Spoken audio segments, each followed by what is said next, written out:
Hello, ladies and gentlemen.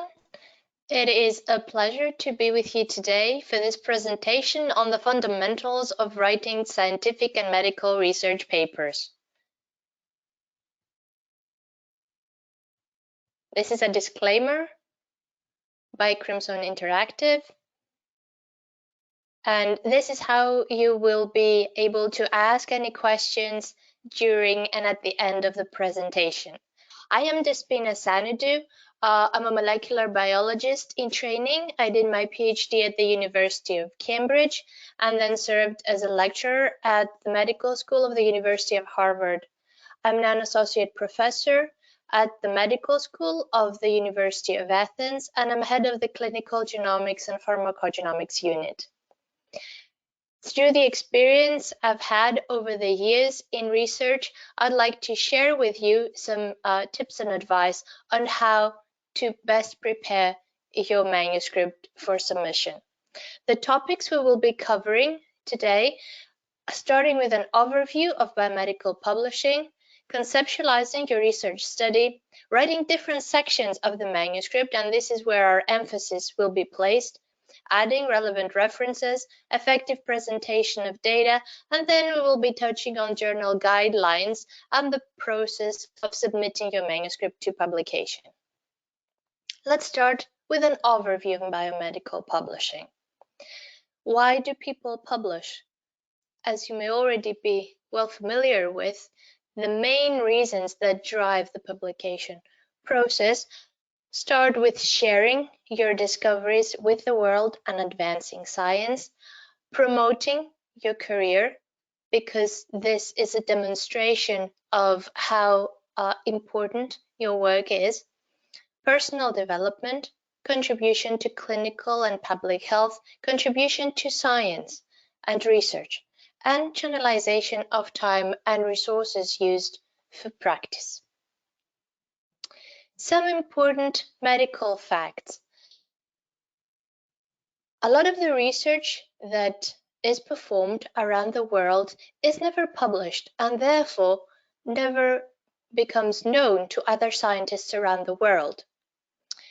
In fact, the non-published research is a very large percentage of the research work that goes on. The reasons for not publishing may be lack of time or low priority, preparing but not submitting a manuscript, studies that are still incomplete or ongoing, and you see the percentages for the different categories on your screen. Then we have lack of awareness.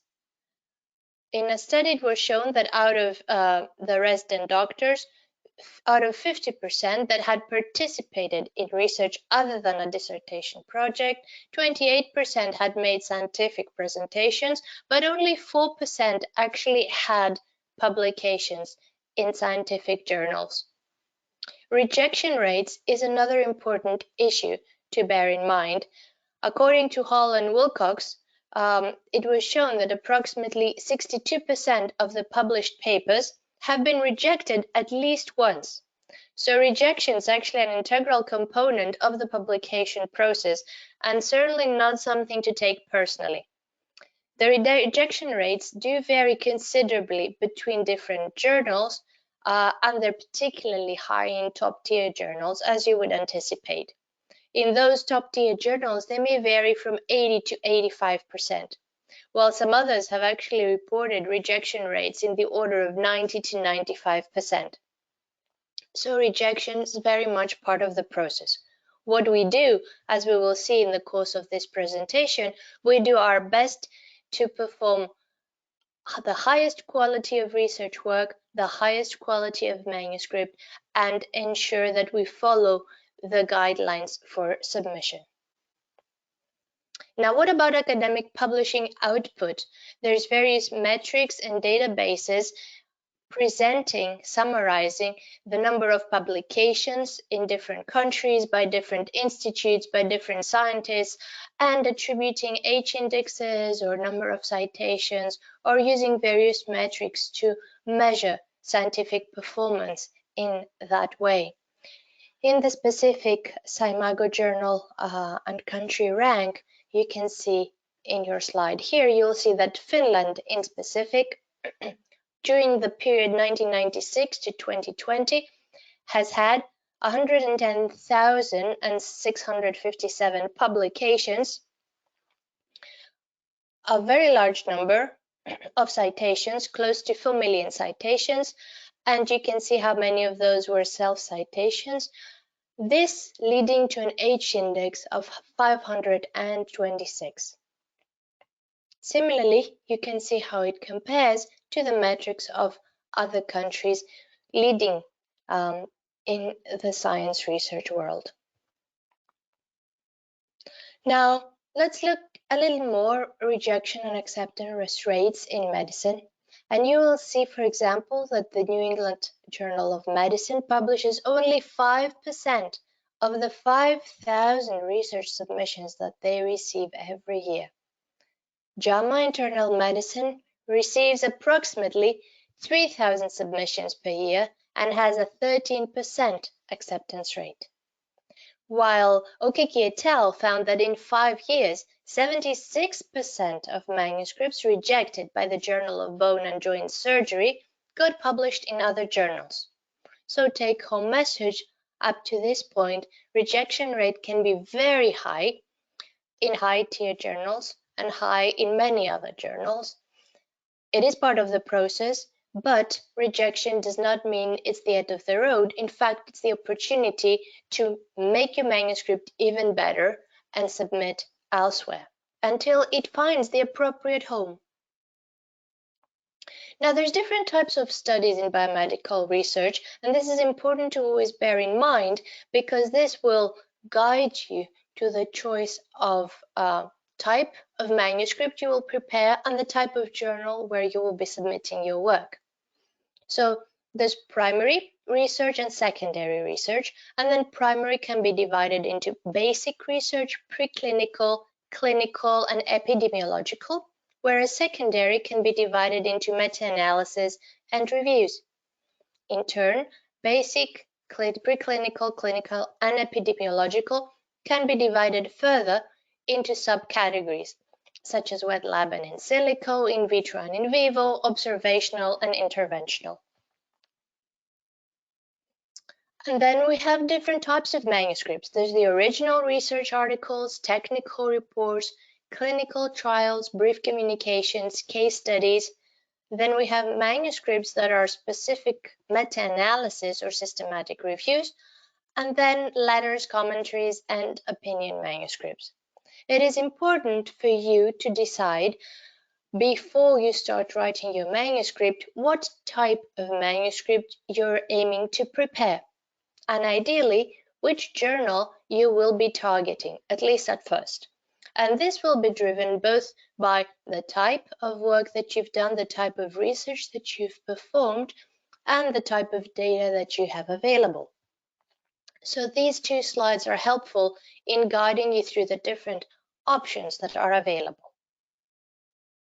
Now, when it comes to conceptualizing your research study, getting started on performing your project, these are just a few helpful tips because this is not the core of our presentation, but it's an important component to ensure that you have high quality data and important findings to bring into your manuscript. And this, of course, will play a critical role in the final acceptance of your manuscript for publication.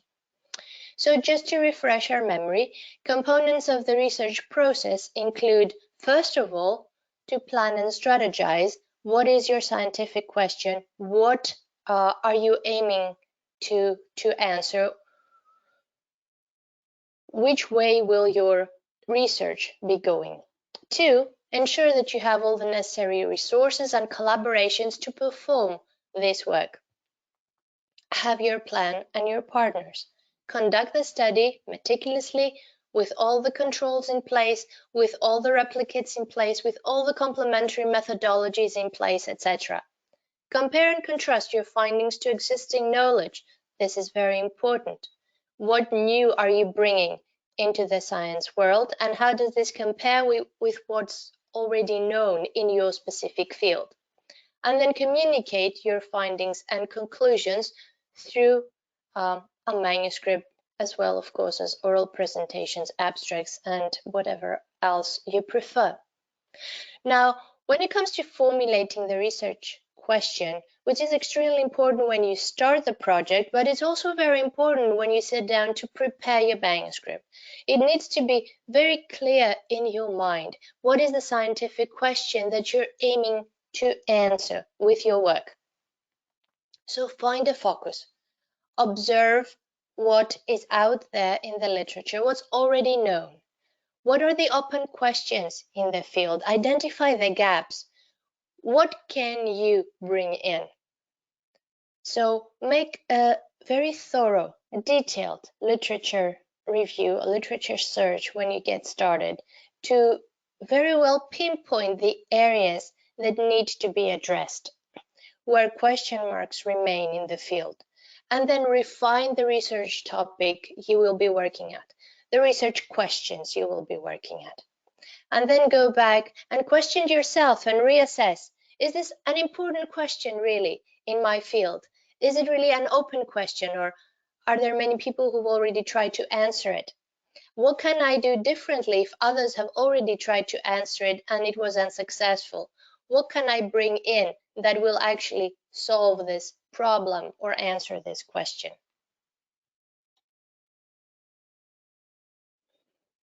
And then we reach the point of compiling our research. Make connections between existing literature and your research. Group your ideas, data under different headings. Answer these two questions. What is the aim of my research? What can I demonstrate based on these data? And then organize your data while maintaining the flow of your article. Ensure that every claim you make has accurate data to support it. And this is really, really, really important. Sometimes we get carried away to boast about our findings and exaggerate about their significance. This is something that's definitely viewed negatively, and it's not scientifically appropriate. We need to have a good sense of what's the value and the importance of our findings, small, medium, high. Whatever it is, we don't have to exaggerate or actually underestimate the value of our work, because it shows poor understanding of the field and where our data stand in it. So it's important to describe things as objectively as possible and always in relevance and in comparison to what's known in the field. In my opinion, my personal advice to you when it comes to writing a manuscript would be, before you start writing anything at all, once you have all your data there, make sure you pause and think and have a very clear idea as to what it is that you will be saying in that manuscript. What is the message you want to get across to the scientific community? What is the take-home message from your work?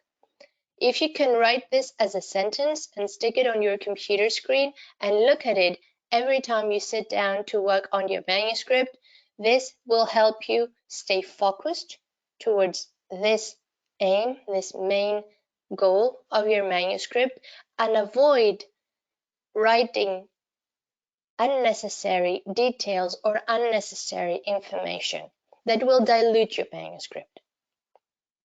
Once you have your main focus, then start building your manuscript around it. Everything should be presented from the angle that helps the reader understand how you answered that question, that scientific question. Now let's go into the preparation of the actual manuscript. How do we go about writing the different sections of it? So as you know, a manuscript consists of the title, the abstract, introduction, methodology, results, discussion, conclusion, and bibliography. However, this is not necessarily the order that we use when it comes to writing it up. In fact, it's advisable to start with the methodology, then the results, then the introduction, then discussion, then conclusion, then at the very end, the title and abstract. And let's go into each one of those sections separately and see what needs to go into it. Let's start with the methodology. This is where we need to put in the details about the materials and the approaches we used, the actual protocols we used to perform this work. And we need to be absolutely transparent. And remember, we need to write in such a way that if someone wants to replicate our work, they can do so without any obstacles. So we need to provide all the details of what was done and how it was used so that someone can replicate our work. So we need to describe animal models or biological material, if this is a basic research manuscript, ethical guidelines that were followed, experimental or sampling design, the reagents that were used, including the brands, and sometimes catalog numbers, concentrations, incubation times, temperatures, all the fine details. Any advanced equipment, what model of equipment was used, which software was used, and if specific settings were needed for this work, we should indicate those too. If data analysis was performed, make sure you provide the details. Which analysis, which tools, which algorithms, which software, which thresholds. Make sure that everything is clearly presented. Now, if it's a clinical manuscript, then the methodology should include the study of the location study, the time of data collection, again, experimental and sampling design, inclusion and exclusion criteria, clinical demographics, data analysis, again, just like before, and of course, ethical guidelines. The level of detail is exactly the same as for basic research. You need to describe everything in as much detail as possible so someone can replicate. Keep this advice in mind. Now going to the results section. This is the most juicy section of the manuscript. This is where all your hard work will be presented. You need to ensure that there's a nice smooth flow in the results, that there's clear descriptions, and you remain in focus, in line with the main focus of your manuscript. So you need distinct sections for each subset of experiments or findings. Remember, you don't have to present them in the same order that you did the experiments. You can present them in the order that makes better sense as you start to build your story and answer your scientific questions. Now, each one of those subsections should have a clear aim. Why was this subset of experiments performed? What's the rationale of the strategy? Description of how the methodology was applied to generate those results, and then a detailed description of the observations in as objective a way as possible. This is not where we express an opinion on the data. This is where we describe the data as objectively as possible, indicating all the controls that were used, the replicates that were used, and so on. If the results section is where you will also include figures and tables. Make sure you use the most appropriate format. Decide if your data should be presented as text, as a table, as a figure, as a photo, a diagram, a graph. Make sure that it's of the highest quality, high resolution, absolutely no manipulation of photos, appropriate size. Make sure to pay some attention to the choice of colors. We don't tend to use random colors just because they're pretty. The choice of colors needs to convey a message, so make sure that they are consistent and they're used for a specific reason. Diagrams can also be very helpful, bear that in mind. Sometimes when summarizing a hypothesis or a concept, a diagram can be exceptionally helpful. If needed, don't hesitate to use supplementary material. Sometimes we have way too much data and they cannot fit in the limits of the number of figures that different journals have. So in those cases, you can add these figures, tables, these data as supplementary material. Also, consider depositing data in public databases. For some types of data, this and some journals is actually a requirement. For example, for microarray data, next-generation sequencing data, proteomics, and sometimes metabolomics data, a lot of journals will ask you to submit the raw data to public databases. So make sure you read the journal guidelines and align your work and your preparation with what they require. As I mentioned, there's different formats of data presentation, so you can have text, tables, or figures. Each one is appropriate for different types of data. So let's have a look in this slide. When do we prefer to use each of those three types of presentation? So we tend to go for text when we want to show qualitative data with simple relationships, or quantitative data, but only for important and significant findings. And then this approach can be used for peripheral or supporting data. Now, tables are better suited for presenting precise numerical data for many variables that would not look pretty being described in text, to compare and contrast values, to demonstrate presence or absence of specific data characteristics. And through these tables, data can be presented in a more concise and reader-friendly fashion, especially when you have a lot of them. Now, figures. Figures is the format of choice if you want to present photos of the results. They can be much more visually appealing if you want to present graphs or diagrams. They're helpful to summarize research results, to demonstrate patterns, trends, relationships between data sets. Always make sure you use the highest quality. Now, let's look at each one of those three axes in just a little more detail. So first of all, for textual presentation, some principles to keep in mind. As we said, this is appropriate only for smaller data sets.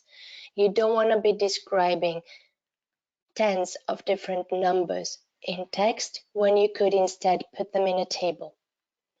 It's useful for presenting qualitative information with simple relationships or quantitative data, but in the quantitative option, do it only if you want to focus on very few specific numbers and draw the reader's attention to them. And make sure you present data such that each paragraph has a distinct theme so that the reader can actually follow.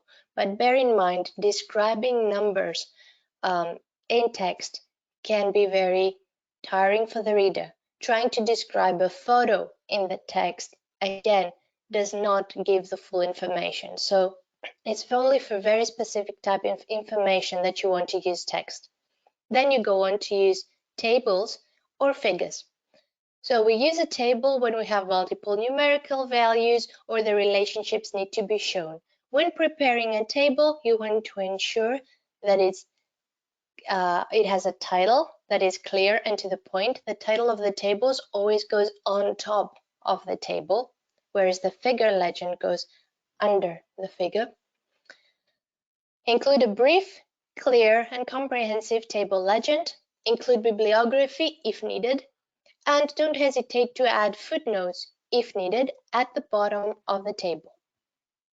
Now, if you'll be using figures and you have photos or diagrams or graphs you want to show, be careful of the image resolution. This has to be as high as the journal requires, the highest possible usually.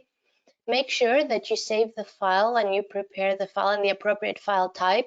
Again, all this will be in the guidelines of the journal you will be submitting it. Be aware of the size and shape because this will inevitably need to be shrunk eventually to fit in the journal's page. Make sure you have clear images, appropriate labels, you indicate units or whatever other information is appropriate. And often in figures, we tend to have multiple different panels, especially if it's photographs, with complementary information. So figures tend to have subparts. This is something you can take advantage of if you have many figures and you want to include as many of them as possible in the main text rather than the supplementary. It also helps bring multiple photos or figures, subparts together in a bigger figure for the reader to juxtapose, compare, and understand better specific concepts that you want to be presenting. In the figures, we do not tend to include tabular data. The color format is important. It's a technical parameter, but keep it in mind. Now, resources for making charts, some of the tools, the software you may find useful, and these are just examples, but it could be helpful. Prism, CalidGraph, SigmaPlot, Origin, Matplotlib, MATLAB, SPSS, etc. So as I mentioned, these are examples, but it may be a helpful starting point when you kickstart the analysis of your data and presentation of your findings. With that in mind, let's move on to the next section that should be prepared, and that's the introduction. Now, the introduction aims to explain why your research study matters. What was known before you came along, why you identified the specific scientific question to answer, and why this is important in the field, and therefore the reader should devote time to read about it. Make sure you provide the reader sufficient, appropriate background of the topic. Indicate what is the bigger problem addressed, why is it important. Provide information available to date. Indicate what are the major open questions in this very specific field. What was the aim and the hypothesis of your study? And of course, include appropriate citations throughout. The introduction should not be too long, should not be too short, should not be too vague, but just right for the appropriate audience so that they come to appreciate what was known before you, why you chose this question, what you aim to answer through the work presented in this manuscript. And always use appropriate citations. Once you're ready with your introduction, then we go ahead to prepare the discussion. The discussion must encapsulate the study design and main outcomes in one starting paragraph, and then should be divided into individual paragraphs, each one of which will be detailing one major outcome. So we're now starting to discuss step by step each one of our major findings. We need to ensure there's a smooth flow, and we gradually build our story so that it all comes together to answer the main scientific question we posed right from the start. In the discussion, we need to discuss related studies, the literature available, supporting or disputing outcomes, discuss any unexpected findings, and provide logical reasoning for any discrepancies that you may be observing.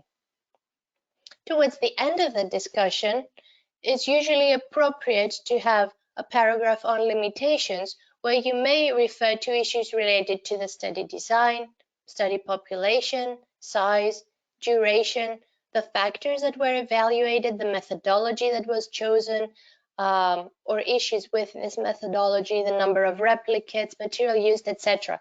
There's many different parameters one can touch on. It depends which one or which ones of those are relevant to your work. Then, at the end of the manuscript, we have the conclusion section, a paragraph which should summarize the key findings and highlight their short, medium, and long-term implications. What impact is it anticipated to have in the scientific world, in your specific field? Then we reach the point where it's time to prepare our abstract and choose our title. The abstract must convince the reader to keep reading. This is the first thing. The title and the abstract are the first things that they will see in PubMed.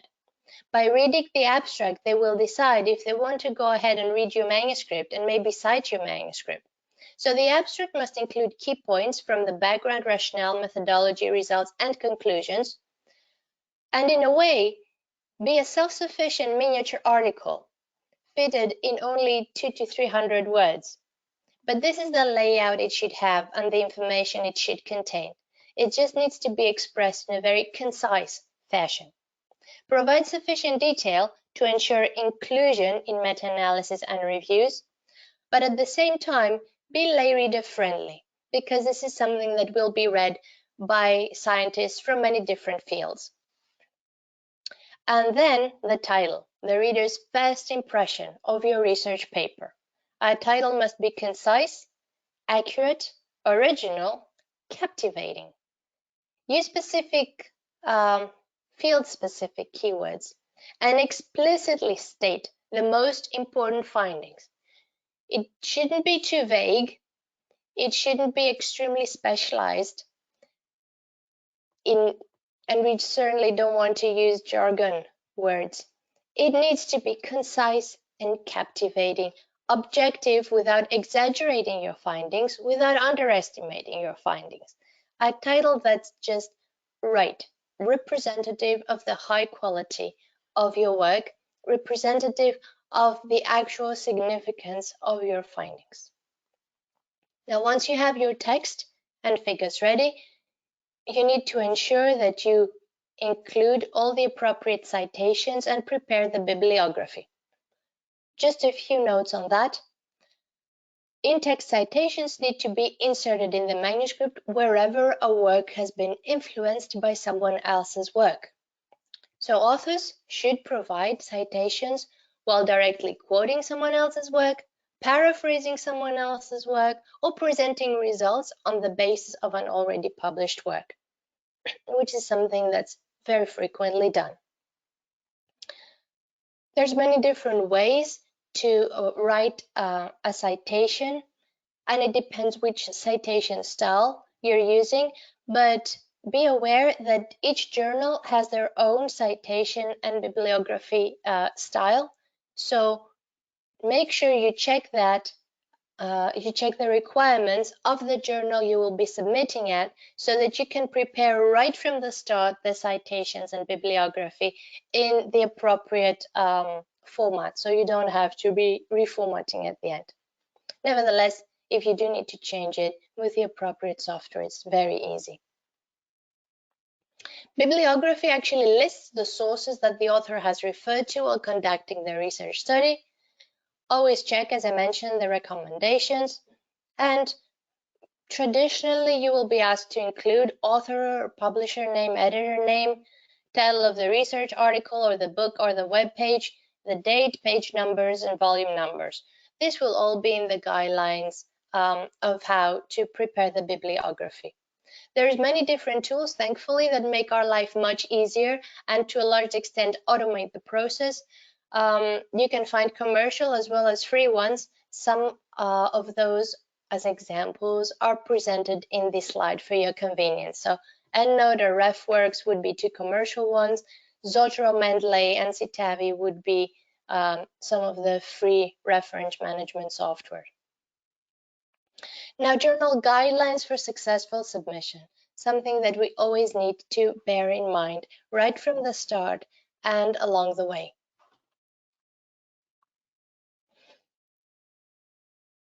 First of all, as we mentioned, you need to choose the journal you will be submitting to. And this is not always as straightforward as one might think. There's many predatory journals out there to be careful of, journals that do not comply with the high quality criteria that academic journals should. And these seem to be advertising themselves more and more through spam emails and other inappropriate approaches. So first of all, make sure you don't fall in the trap of misunderstanding the status of a journal. Make sure it's a credible journal. And then you need to think carefully if the journal you're choosing, the credible journal you're thinking of, is in the same field as your work, if it has the same scope, if it's aimed at the same target group that you want to aim at. And these are important because if you try and even succeed publishing in a journal that has a different scope, the people who will read it will not be as interested in this work and won't cite your work as much as an audience that's working in the exact same field. Now, avoid going only for high impact factors. The relevance to the audience matters. Avoid underestimating your work, and at the same time, avoid grossly overestimating your work. Both of these aspects usually tend to be more easily avoided the more experience one has in the field. But if in doubt, ask your mentor, ask your supervisor, ask your peers when it comes to preparing your manuscript. Double check with them about expressions that you may want to use or the flow you've chosen for your manuscript. How does it come across to them with their experience? So in the journey of choosing the right journal, first consider and aim for a journal with a matching scope. Another important parameter to consider is accessibility and discoverability. Is it indexed in Scopus, in PubMed, in IEE Explorer, CiteSeer, Crossref, social media? Will people be able to find easily your manuscript if they start searching for that topic? That's very important. You want your work to be read and recognized and cited. Double check the quality of the journals that you're thinking of. Who are the editors? Who are the reviewers? What's the track record of that journal? What's its impact factor? The publisher. What does the website look like? What's the speed of publishing? That's another very important point. Sometimes publications can come out in a matter of weeks, other times in a matter of months, and other times it can take over a year or more to be accepted in a specific journal because of the long editorial processes and reviewing processes. This varies considerably between journals, and unfortunately, it is affected by circumstances internationally. So, for example, now with the COVID pandemic, the publication process of articles that are other than COVID has been dramatically slower for many reasons. Nevertheless, under normal conditions, non-pandemic conditions, each journal has its own speed of publishing, and sometimes this is very important. For example, if you're a PhD student and you want to get your work published so you can move on to present your thesis, you probably want to consider journals that have a shorter publication time.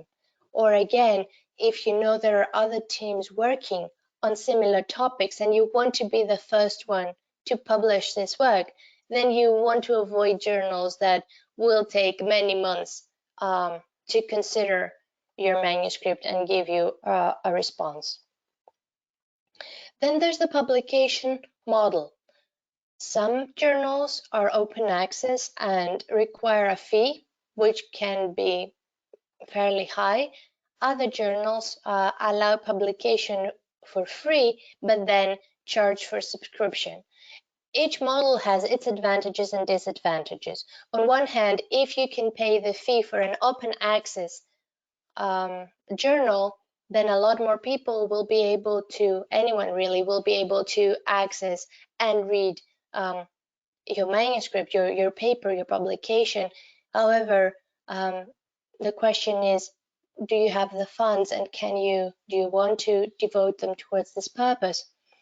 On the other hand, the journals that are with subscription means that you don't have to pay up front, so it's independent to whether you have the funding or not, but only those who can afford to have a subscription or whose universities have subscription will have access to your manuscript. And then there's selection tools that can help you reach your decision, and some examples are listed here. I would welcome you to check out those tools, play with them, and see how they could best serve your needs. Think, Check, Submit would be one, Find My Journal would be another, DOAJ a third example.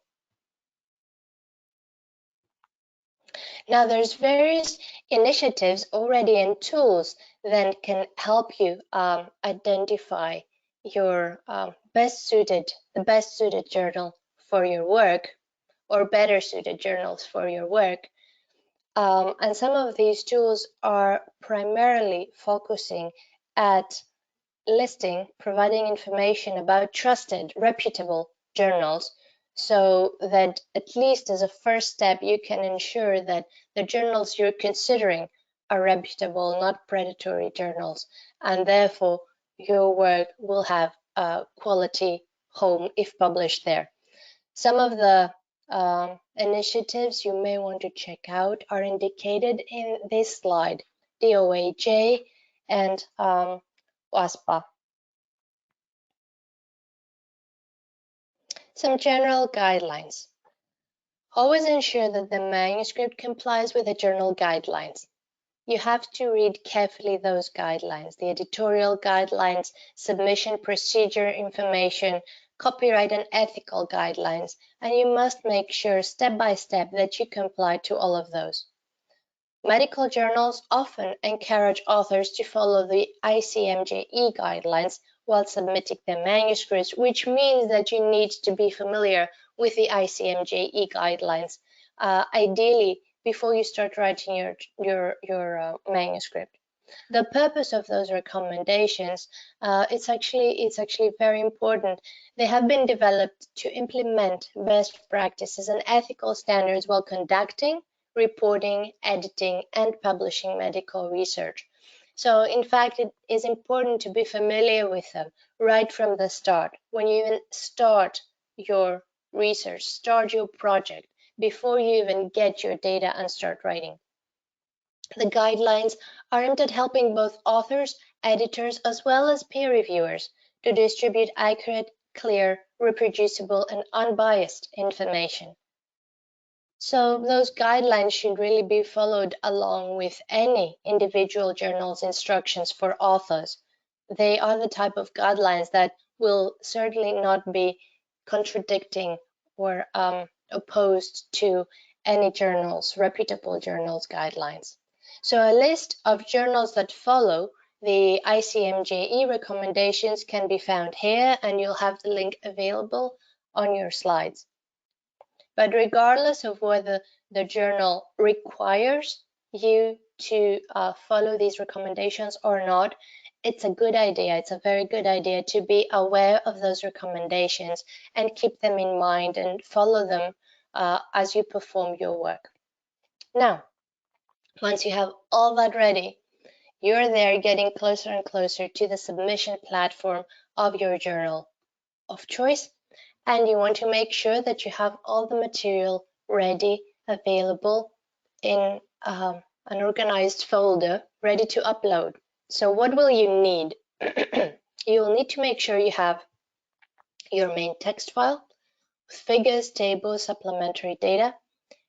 Make sure you have formatted it in a journal-specific fashion, exactly as this specific journal requires, and it is in the required format. Equations should be in MathML or MathType format. Images should be in the journal's preferred format, such as TIFF, JPEG, PNG, etc. And all figures, schemes, and tables should have the appropriate titles and legends, and they should be included in the respective parts of the manuscript as required by the journal's guidelines.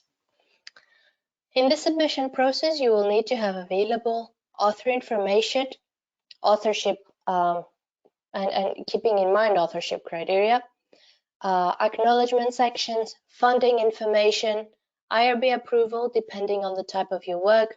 Raw data may be requested to be submitted in public databases, as we mentioned earlier. Informed consent may be requested, and any conflicts of interest will definitely need to be disclosed. So, the essentials of the submission process: your manuscript with the tables and figures, the letter to the editor that needs to be professionally written and courteous, authorship contributions, approval letters, copyright permissions, and any supplementary files. Each one of those is uploaded in the system.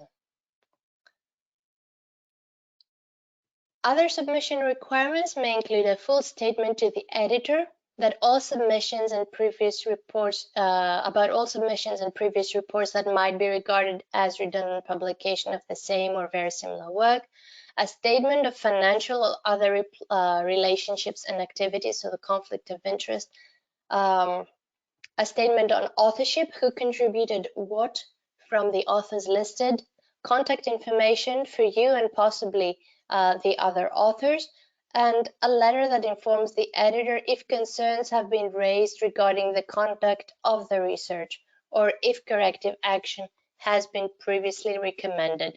This is very rare, but if it is the case, make sure you have this information to provide. Now, coming to the end of our presentation, you probably came to realize that the road to publishing success is far from straight. So if anyone ever thought that it looks like the photo on your left, it couldn't be more off. The road to success is actually complex, bumpy, has many twists and turns. It has many failure points and may have many rejection points. Nevertheless, every one of those steps makes us work harder, become even better, and makes the actual success that will come much, much more important, rewarding, and fulfilling. And with that, we're coming to the end of the presentation. I'd like to thank you very much for your attention.